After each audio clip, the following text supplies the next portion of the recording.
ఒక ఊళ్ళో ఇద్దరు అన్నదమ్ములు ఉన్నారట. వాళ్ళిద్దరూ అన్న ఏమో మంచి ధనవంతుడు, తమ్ముడేమో బీదవాడట. అయితే అన్నకు బాగా ఫుల్గా బాకెట్లో పాలేరున్నంత వరకు ధనం ఉంది. తమ్ముడికి భిక్షం ఎత్తుకొని తినే బీదరికం అనమాట. ఇట్లా జరుగుతూ ఉంటుంది. ఒకసారి కార్తీక మాసం వస్తుంది. ఆ కార్తీక మాసంలో పరమశివుడు కైలాసం నుంచి చూసి నీ తమ్ముడిని పరీక్షిస్తామనుకొని ఒక బ్రాహ్మణ రూపంలో తమ్ముడి ఇంటికి వస్తాడు. అప్పుడు తమ్ముడు స్నానం చేసుకొని దందవార్చుకొని దేవుడికి ఇంట్లో దీపం పెట్టుకుని ఆ ఇల్లు వాకిలి చిమ్మి ముగ్గులు వేసుకొని తులసి ముగ్గు పెట్టుకుంటుంది. ఇద్దరు, ఆమె తులసి పూజ, ఆయన దేవుడి పూజ. అంటే ఇంట్లో మగవాళ్లే దేవుడి పూజ చేయాలి. అప్పుడు అది శాస్త్రం అసలు. ఆయన దీపం వెలిగించుకొని పూజ చేసుకున్నాడు, ఈమె తులసి ముగ్గు పెట్టుకుంది. అంటే ప్యాడేసి ఇల్లు అల్లుకునే రోజులు అవి. ప్యాడేసి ఇల్లు అల్లుకొని కడపకు పెట్టుకొని కూర్చొని ఉన్నది. ఈయన పోయినాడు, జోలు ఎత్తుకొని పోయినాడు భిక్షకు. ఏదన్నా దొరికితే అవి వచ్చింది వండుకొని తింటారు వాళ్ళు, అంత బీదోళ్ళు. అప్పుడు ఈయన వచ్చాడు బ్రాహ్మణ రూపంలో. శివుడు వచ్చి, ఏమ్మా కార్తీక మాసం సోమవారం కదా, ఇవాళ కార్తీక మాసం కదా, ముక్కార్తెలు నువ్వు నోచుకున్నావా అని అడిగట. అయ్యో స్వామి, మాకు అక్కడ అంత సిరి మాకెక్కడిది, మేము రోజు భిక్షం ఎత్తుకొని తినేవాళ్ళం, మాకంత సిరి సంపదలు లేవు స్వామి, మా ఆయన రోజు భిక్షాటనకు పోతే తప్ప మాకు పూట గడ వదిలిస్తుంది. సరే పోనీ నేను నోయిస్తాను, నోచుకుంటాను అంటే, నోచుకుంటాను కానీ నా దగ్గర ధనం లేదు స్వామి అంటే, నేను కోమటోళ్ళ ఇంటికి పంపిస్తాను, ముక్కంటీశ్వరుడు చెప్పాడని చెప్పమను, అన్నీ వాళ్ళు ఇస్తారు, వెళ్ళి తెచ్చుకోమ్మా, నేను నోయిస్తాను అన్నాడు శివుడు. ఆమె అంత అదృష్టవంతురాలు చూడు. సరే పోయిందట, ముక్కంటీశ్వరుడు పంపించాడని చెప్తే ఆ కోమట ఆయన ప్రమిద, నూనె, ఒత్తులు, టెంకాయ, అరటిపళ్ళు, తమలపాకులు, ఒక్కపడి పొట్లము, కర్పూరము, కడ్డీలు, తర్వాత పూలు, పండ్లు, బియ్యము, అంటే వ్రతానికి చాలా కావాలి వస్తువులు. మనం అంటూ దీపం చాలా వస్తువులు ఉంటాయి. అమ్మమ్మ చేసింది సార్ వ్రతం, ఆ నోము నోచుకుంది. గ్రాని సూపర్గా నోచుకుంది. బంగారు తల్లి 8 మంది 6 మందికి వండి పెట్టి 8 మందికి వంటలు చేసి పెట్టి ఆ మూలపేటకు నవాపేటకు నడుచుకుంటూ పోయేది. ఆటోలో రిక్షాలో అప్పుడు డబ్బులు లేవు, అంత ధనవంతులు లేదు. ఇప్పుడున్నంత సిరి సంపదలు అప్పుడు లేవు. అంతా కష్టపడి బతికాం మేమందరం చిన్నప్పుడు. ఆమె అన్నీ తెచ్చింది. లక్షణంగా నేను కూర్చున్నాడు, నువ్వు ఇంకా స్టడీ అయిపోయింది. సరే అమ్మా, ఇంత చేశా కదా, ఎప్పుడన్నా నేను వస్తే నన్ను గుర్తుపెట్టుకుంటావా అని అడిగాట. అయ్యో స్వామి, ఇంత జయించి ఇచ్చావు, నిన్ను ఎట్లా మర్చిపోతాను స్వామి, ఖచ్చితంగా గుర్తుపెట్టుకుంటాను అందట. సరే తదాస్తు అని చెప్పేసి వెళ్ళిపోయినాడు శివుడు. ఈరోజు అన్ని వచ్చే బియ్యము, ఆ రోజు ఈ పక్కకు జోలి, ఈ పక్కకు జోలి, వెనకాలకు జోలి, ముందుకు జోలి, అన్ని బియ్యం ఒక కట్ట బియ్యం వేసుకొని వచ్చేస్తాడు స్వామి. ఆ రోజు నుంచి సిరి సంపదలు పెరిగిపోయి పాకెట్లో బంట్రోత్ ఉండేంత వరకు వచ్చేస్తుంది సిరి సంపదలు, జవాన్ పాకెట్లో. సరే ఈయనకు శివుడికి మనం తెచ్చాం కదా సిరి, చూద్దాం, పరీక్ష చేద్దాం ఎంత మాత్రంలో ఉన్నాడు ఆయనని మళ్ళీ బ్రాహ్మణ రూపంలో వచ్చాట. జవానుల్లో పోవడానికి లేదయ్యా అని ఆపాడట జవాను. ఏం లేదు నాయన, నీ స్వామి దగ్గరికి పోయి ముక్కంటీశ్వరుడు వచ్చినాడు, పిలవమని చెప్పు, రమ్మని చెప్పు అని చెప్పి అంటాడు. పోతాడు జవాను పోయి, ఈ తమ్ముడు బ్రాహ్మణుడు దగ్గర పోయి, అయ్యా ఎవరో ముక్కంటీశ్వరుడు అంటే మిమ్మల్ని కలవడానికి వచ్చింది చేరుతా కదంటే, ముక్కంటీశ్వరుడు లేదు, గిక్కంటీశ్వరుడు లేదు, 3 నూకలు మనం అన్నట్టు.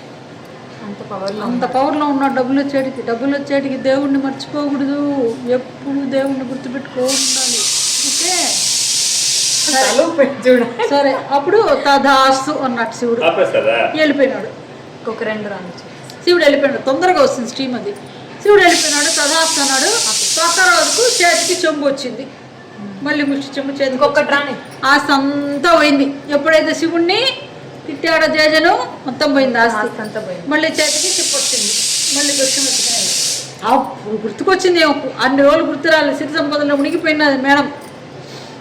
చూడు ఎంత డబ్బు వచ్చినా దేవుణ్ణి మర్చిపోకూడదు. ప్రతిరోజు మనం నిద్రలేయంగానే ఒక్క క్షణమైనా ఆయన కొలుచుకోవాలి. నాన్న గుర్తుపెట్టుకో, మనం ఒక్క క్షణమైనా ఆయన దండం పెట్టుకుంటే ఆయన మనల్ని ఎప్పుడు కాపాడుతాడు. ఆయన ఎప్పుడైతే మర్చిపోతామో అప్పుడే కష్టాలు ఇస్తాడు. ఓకే, అందుకు నేను నిద్రలేయంగానే గోవిందా అని ఎందుకనమంటుంది అమ్మమ్మ. దేవుణ్ణి మర్చిపోకూడదు. మనం ఈరోజు బాగున్నామని మాకు దేవుడేం అవసరం లేదనుకోకూడదు. ఎప్పుడూ ఆయన అవసరం అనుకుంటుంది, ఎప్పుడూ ఆయన మనల్ని కాపాడుతూ ఉంటాడు. ఓకే, అవి నా అవును నాన్న. పక్క రోజుకు పుష్టి చెంబు చేతికి వచ్చింది. అప్పుడు గుర్తుకొచ్చాయి, అయ్యో ఏమండి నేను మర్చిపోయానండి, ఒక ఆయన ముక్కంటీసుడు ఒక ఆయన వచ్చి నాకు నోవు నోయించాడు, ఆ రోజు నుంచే మనకు సిరి కలిసి వచ్చింది, మీకు చెప్పడం మర్చిపోయానంటే, అయ్యో ఆయనేనా వచ్చాడు ముక్కంటీసుడు అని నేను ఈ మాట అన్నాను. పక్క రోజుకి మనకు ఆస్తి అంతా పోయింది, ఎంత పొరపాటు చేసావే, నాకు ఒక్క మాటనే చెప్పలేదే. నేను ఎట్టరా సరే పోయి శివుడి కోసం తపస్సు చేసి ఆయన ప్రత్యక్ష వరకు రారు ఇంటికి, ఆయన కోసం తపస్సు మొదలు పెడతా అని చెప్పని బయలుదేరుతాడు. అది ఇన్న తర్వాత అన్న భార్యలే వస్తుంది వాకిట్లోకి, నాయన నువ్వు శివుడిని తపస్సు చేయడానికి పోతున్నావా, నాకు ఒక చిన్న కోరిక ఉంది నాయన, నేను ఎవరికి ఎంత పెట్టినా కానీ ఇంకా పెట్టాలనిపిస్తుంది నాకు చేతికి, మా కిక్ అమ్మమ్మ అందరికీ పెడుతుంది, పిచ్చి తల్లి బంగారు తల్లి, అట్లుంటుంది నా చెయ్యి, నాకేంది నాకెందుకు ఇట్లుంటుంది కనుక్కరమ్మని శివుడిని. సరే కొంచెం దూరం పోగానే ఒక మామిడి చెట్టు నిండా పళ్ళు ఉన్నాయి, ఎవరు కోసుకోరు తినరు, అది నా సంగతి కనుక్కోమని. ఇంకొంచెం దూరం పోయేటికి ఒక మల్లె చెట్టు నిండా పూలు ఉన్నాయి, ఎవరు కోసుకోరు పెట్టుకోరు, అది నా సంగతి ఎందుకు కనుక్కోమని. ఇంకొంచెం దూరం పోయేటికి ఒక పుట్టను చుట్టుకొని పండుకోన్నది, పుట్ట లోపలికి పోదు బయటికి పోదు, ఆ పావు నా సంగతి ఎందుకు కనుక్కోను ఆయన అని, నేను ఇట్లా ఎందుకున్నాను అని. ఇంకొంచెం దూరం పోయేటికి ఒక దండ మీద గుడ్డలు ఆరేస్తున్నాయట, భగభగ మండిపోతున్నాయట, అది ఎవరు తీరు ఆర్పరు, మా సంగతి ఎందుకు కనుక్కోమన్నాయి. ఇంకొంచెం దూరం బయటికి 2 రోకళ్ళు ఇట్లా మింటా లేవు, అంటే కింద నేల మీద లేవు, ఆకాశానికి లేవు, మధ్యలో ఊగుతున్నాయి, ఇట్లా ఉన్నాయి, ఎందుకు ఇట్లా ఉన్నావు మా సంగతి కనుక్కోమన్నాయట. ఇంకొంచెం దూరం బయటికి ఒక పొయ్యి మండుతున్నది, పైన పెనుం పెట్టున్నారు, పొయ్యి మీద పెనుం పెట్టున్నారు, దోశ పిండి నూనె ఉన్నది, ఎవరు పోసుకోరు తినరు దోశలు. ఇక్కడ అదేం చూస్తావు, ఎవరు ఆ దోశ పిండి పోసుకోరు, దోశలు తినరు, అవి మా సంగతి ఎందుకు కనుక్కోమన్నాయి. ఇంకొంచెం దూరం పోయేటికి ఒక రాజ్యంలో ఒక కోనేరు నైట్ రిపేర్ చేస్తారు, పొద్దునైట్కి మళ్ళీ తెగిపోతూ ఉంటుందట కోనేరు. ఆయన ఆ ఊళ్ళో వాళ్ళు మాకెందుకు ఇట్లా జరుగుతున్నాయి కనుక్కోమన్నట్టు. ఇంకొంచెం దూరం బయటికి ఆవు దూడ, గట్టున్నాయి నీళ్లున్నాయి, గడ్డి తినవు నీళ్లు తాగవు, అట్లే సన్నగా అయిపోతున్నాయట, అవే మా సంగతి ఎందుకు కనుక్కోమన్నాయట. ఇంకొంచెం దూరం బయటికి ఒక రాజ్యంలో ఒక రాజకుమార్తె ఏడుస్తూ ఉంటుందట, ఆమె ఏడుస్తూ ఉన్న దానివల్ల ఆ రాజ్యంలో ఇంటున్నాడు ఎందులో వాడు ఆపేసేయాలన్న వీడియోస్, వాడి కాన్సన్ట్రేషన్ లేదు. ఆ రాజ్యంలో ఇంకొంచెం దూరం పోయేటికి అదే ఆ రాజ్యంలో అమ్మాయి సుభిక్షంగా లేదట రాజ్యం, ఎన్ని కష్టాలు చేసినా ఎప్పుడు ప్రజలు కష్టాలతో బాధపడుతుంటారట. ఆ రాజకుమార్తె కూర్చొని ఏడుస్తూ ఉంటుంది ప్యాకెట్లో, అది మా సంగతి ఎంత కనుక్కున్నారు. ఇంకొంచెం దూరం బయటికి ఒక పేదరాశి పెద్దమ్మ వీళ్ళ వదిన చెప్పినట్టు చెప్పిందట, నేను ఎంతమందికి ఎంత పెట్టినా కానీ ఇంకా పెట్టాలనిపిస్తుంటుంది, ఎందుకో నా సంగతి కనుక్కొని ఆయన సరే అన్నట్ట కోనేరు చెప్పారు. సరే కొంచెం దూరం పోయినట్టు అడవిలో కూర్చున్నట్టు దీర్ఘ సపోజ్ చేశారు, ఓం నమ శివాయ ఓం నమ శివాయ ఓం నమ శివాయ ఓం నమ శివాయ ఓం నమ శివాయ ఓం నమ శివాయ ఓం నమ శివాయ చూస్తూ ఉన్నట్ట. సంవత్సరాలు చేశాడు, చేసి పుట్టలు పెరిగిపోయినాయి, మనిషి గడ్డ పెరిగిపోయింది, పెద్ద ఆయన అయిపోయినాడు. అప్పుడు శివుడు ప్రత్యక్షమన్నాడు, కాళ్ళ మీద పోయి పడిపోయినట్ట, నాయన పొరపాటు అయింది క్షమించు తండ్రి, ఇంటి దాకా వచ్చినాడు నేను తరిమేశాను, నాకు తప్పు అయింది మన్నించిన ఆయన అని కాళ్ళ మీద పడినట్ట. కోరలేనైనా పశ్చాత్తాపానికి మించిన పాపం ఏముండదు, నేను క్షమిస్తున్నాను అంటే అప్పుడు వీళ్ళందరివి చెప్తాడు, మామిడి చెట్టు మల్లె చెట్టు వదిన పేదరాశి పెద్దమ్మ కోనేళ్ళు అన్నీ అడుగుతాడు, సందేహాలన్నీ అడుగుతాడు, అన్నిటికీ ఆయన చెప్పి మంత్రిచ్చిన నీళ్లు మంత్రిచ్చిన అక్షింతలు ఇచ్చి పంపిస్తాడు శివుడు. దానికి సొల్యూషన్స్ చెప్తాడు, ఏందేమి నీకు ఒక్కొక్కటి చెప్పుకుంటూ వస్తారు. ఇప్పుడు ఏంటంటే ఫస్ట్ పేదరాశి మన గుడిలో తీర్థం తీసుకుంటారు, అట్లా తీర్థము అక్షింతలు ఇస్తాడు శివుడు. ఈ తీర్థం నెత్తి మీద జల్లి అక్షింతలు జల్లేసేయండి అన్ని సమస్యలు తీరిపోతాయి. ఫస్ట్ సమస్య ఏంటంటే పేదరాశి పెద్ద మడిగిల్లా నేను ఎంతమందికి పెట్టాలనిపిస్తుంటుందని, అదేంటంటే ఆమె చేతి దగ్గర ప్రమిదలో నూనె పోసి దీపం వెలిగిస్తుందే, ఆ వెలిగించడం ప్రమిద నిండిపోయి కిందికి పోయేదాకా పెట్టిందట దీపం. ఇవాళ నేను అమ్మాట పెట్టచ్చు, అంత పెట్టిన దానివల్ల ఆమెకు అంత పుణ్యం వచ్చి ఆమె అంత పుణ్యాత్మనాలుగా ఉంది. ఆమె కింద పడ్డ దీప ఫలితమే కాలేదు, ఇంకా దీపం ఫలితం ఉంది, దీపం లోపల ఉండే ఫలితము అని చెప్పని ఈ మత్రిచ్చిన నీళ్ళు అక్షింతలు చల్లేసేయండి, ఆమెకు హ్యాపీగా ఉంటుంది. ఇంకొంచెం దూరం బయటికి రాజకుమార్తె ఏడుస్తుంటుంది, ఎందుకనంటే ఆడపిల్లలకు ఒక వయసు వచ్చిన తర్వాత పెళ్లి చేసేవాళ్ళు, పెళ్లి చేయకపోతే ఇంటి ఆడపడుచు ఏడవదు, ఆమె కళ్ళ నీళ్ళు పెట్టిందంటే ఆ ఇంటికి మంచిది కాదు, రాజ్యం వాళ్ళ ఇల్లు అంటే ఏంది, ఆ రాజుకు రాజ్యమే ఇల్లు. అవి ఏడుస్తున్న దానివల్ల రాజ్యంలో ప్రజలందరూ బాధలు పడుతున్నారు. అందుకని వెంటనే ఆ రాజకుమార్తెకు పెళ్లి చేసేసేయండి, ఈ మంత్రి ఇచ్చి నీళ్లు చల్లితే తొందరగా పెళ్ళి అయిపోతుంది అని చెప్తారు. నెక్స్ట్ కోనేళ్ళు ఏంటంటే, ఒక ఆయనట ప్రజల కోసం కట్టించాట కోనేళ్ళు. కట్టించిన తర్వాత లెక్క చూసుకోకూడదు, అది లెక్క చూసుకుంటే పాపం అట. లెక్క చూసుకున్నాడు కాబట్టి ఈ జన్మలో ఆయన కోనేరు పుట్టాడు, అందుకే అట్లా అవుతున్నది. ఈ నీళ్లు చల్లేసేయండి, మంత్రి ఇచ్చి నీళ్ళు అక్షింతలు ఇంకా తెగద కట్టు. అందుకే మనం కూడా గుళ్ళకి వెళ్తే హుండీలో డబ్బులు వేస్తే లెక్క చూసుకోకూడదు. మళ్ళీ చెప్తూ ఉండు. తర్వాత ఇంకొంచెం దూరం బయటికి ఈ ఆవుదూడ ఏంటంటే, పోయిన జన్మలో ఒక అత్తగారు కోడలు వాళ్ళ ఇంట్లో ఆవుదూడ ఉంటాయి. పాపం అత్తగారేమో, అమ్మాయి కోడల పిల్ల ఆవుకు గడ్డేవే, ఆవుకు నీళ్ళు పెట్టవే, దూడకు గడ్డేవే, దూడకు నీళ్ళు పెట్టవేనట. అత్త ఆవుకు దూడకు గడ్డి నీళ్ళు మీరు పెట్టండి నేను చెప్పేది. ఈమె ఆవుకి చెప్పి ఇద్దరు కలిసి వేసేది లేదు, చంపేశారు. అప్పుడు సృష్టించి పడిపోయినాయి. అప్పుడు ఈ జన్మలో అత్త కోడళ్ళు ఆవుదూడలుగా పుట్టాయి. పాపం చేశారు, అందుకే తినట్లేదు. పోయిన జన్మలో పాపం చేశారు కదా వాళ్ళు ఆవుదూడకు పెట్టకుండా, ఈ జన్మలో ఆవుదూడగా పుట్టి గడ్డి నీళ్ళు ఉన్నా తినలేకపోతున్నాయి, తాగలేకపోతున్నాయి. అందుకని ఈ మంత్రి నీళ్ళు తెలిసేయండి, తిని తాగుతాయి అని చెప్పి. పెనుము ఏంటంటే, దోశలు పోసిన తర్వాత పెనుము మీద ఒక్క చిటికి పిండిని తున్నిచ్చి ఆపాలట. మేము చేస్తుంది పాపం అప్పుడు చెప్పినప్పటి నుంచి.